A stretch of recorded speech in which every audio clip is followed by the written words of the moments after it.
Salut, bienvenue dans cette nouvelle vidéo. Aujourd'hui, nous allons terminer notre étude des colonnes d'Aspen plus en étudiant le bloc extract. Le bloc extract permet d'effectuer les extractions liquide-liquide. Les paramètres requis sont le nombre de tâches, les options thermiques, les composants clés, c'est-à-dire la phase extractive pour première phase liquide et le raffinat pour deuxième phase liquide. Et nous devons aussi spécifier le profil de position étage par étage. Donc, on va effectuer cet exemple-ci. Dans cet exemple, vous avez une alimentation constituée de N-heptane et de benzène, un solvant constitué du diméthylformamide et d'eau.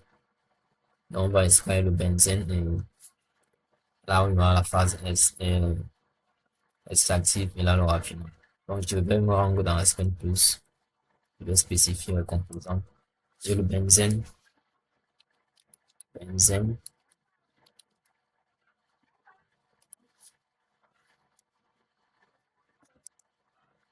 le benzène. Là, je vais mettre heptane par défaut. Il va me donner le N-heptane. Je vais écrire heptane. Par défaut, il a mis le N-heptane. Ensuite, j'ai l'eau. Je crois, n'est-ce pas, j'ai l'eau. Oui. Et enfin, le diméthylformamide, puisque c'est long, je vais venir écrire ça là. Dimethylformamide, j'espère que j'écris bien. Dimethylformamide. Ok, c'est bon. Je vais renommer tout ça. Je vais écrire DMF. Dimethylformamide. Ok. Alors, généralement, avant d'effectuer n'importe quelle opération d'équilibre vapeur liquide, bien, généralement, pour effectuer une opération d'équilibre de phase, il faut effectuer une analyse, soit une analyse binaire, une analyse ternaire, pour vérifier si dans les conditions opératoires fixées, la séparation est possible.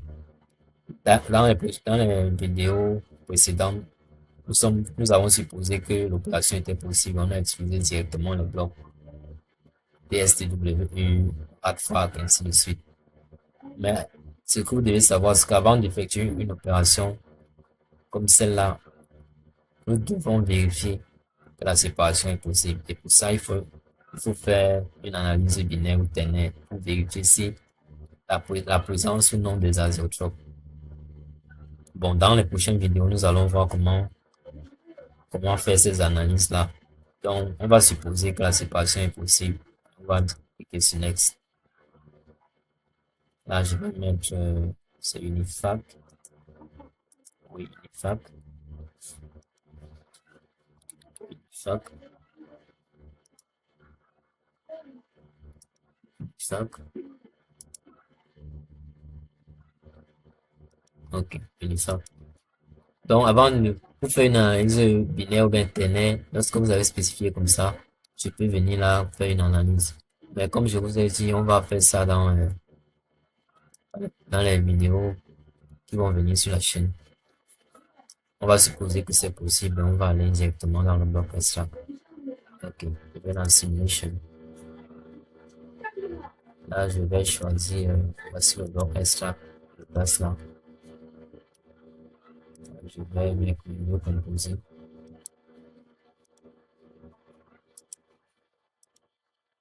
Phase extrait. Et là, c'est mon raffinant.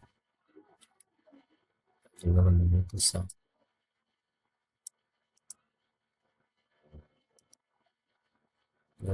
Feed solvant. Bon, je vais placer ça au-dessus pour que ça, n'importe qui verra saura que c'est une extraction. Là, je vais mettre feed. Là, je mets solvant. Solvant. Là, je mets extract. Et ici, je mets raffinate. Raffinate. Écrit en anglais. Raffinat. OK. Je vais remplir mon sheet. L'alimentation. Un heptane benzène. 300, 120, 300. Là, je vais oublier tout ça. Je vais changer d'unité. Là, j'ai 20 degrés Celsius.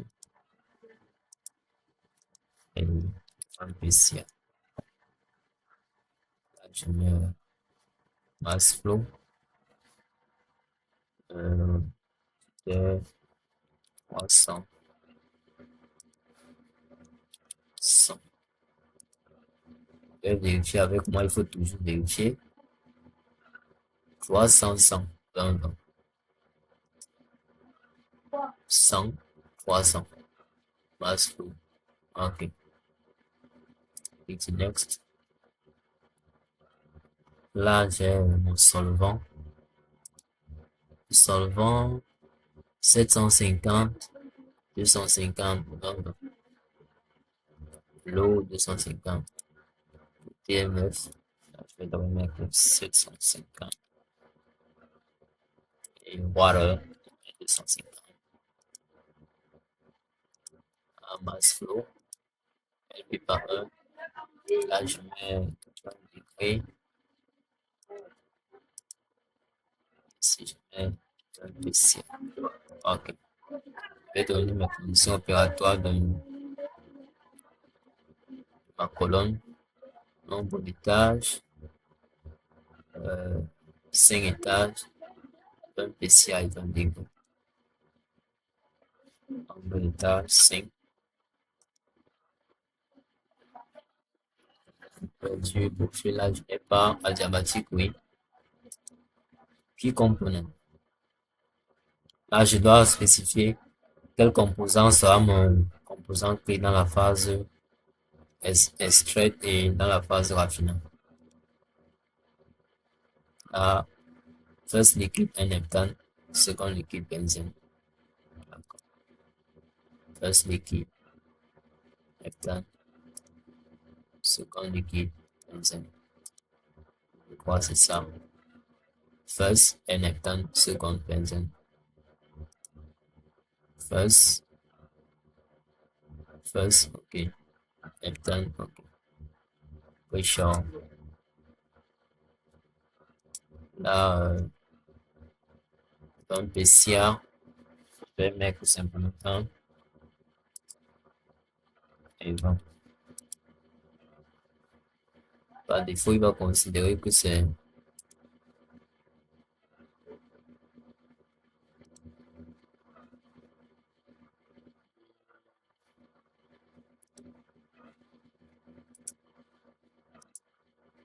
OK. Là, je vais également mettre 1. Ici, je mets 20. Et je mets en degrés. OK. Clique sur on.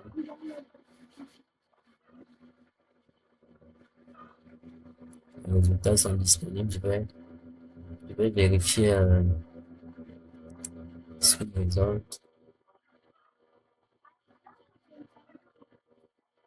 Mole flow. Mole flow. Bon, j'ai spécifié le mass flow dans l'univers, ça sera plus bien mass flow. Vous pouvez voir, dans mon alimentation, j'avais 100 lb par heure de benzène et 300 lb heure de heptane. À la phase extractive, j'ai 95,73 lb par heure de benzène et seulement 36,53 lb par heure d'heptane. Par contre, également, j'ai 249 lb par heure d'eau et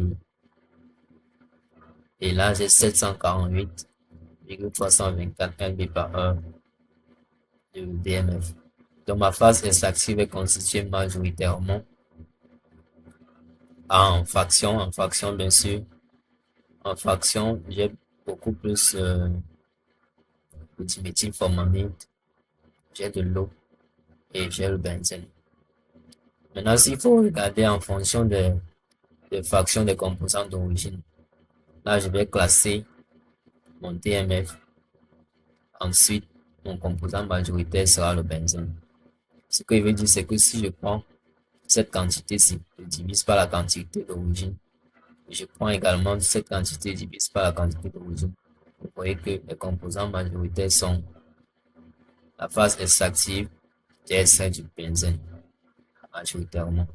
Et mon raffineur, ça va constituer beaucoup plus du N-heptane, du N-heptane simplement, une petite portion du benzène. Dans mon raffinat, mon flux raffinat est constitué de N-heptane. Et au-dessus, ma phase de 7 est constituée de benzène, d'eau et du DMF. Donc c'est ainsi qu'on utilise ce bloc extract. Bloc extract. C'est tout ce qu'on pouvait dire là. Ce chapitre sur les colonnes est terminé. Merci pour votre attention et à la prochaine dans une autre vidéo.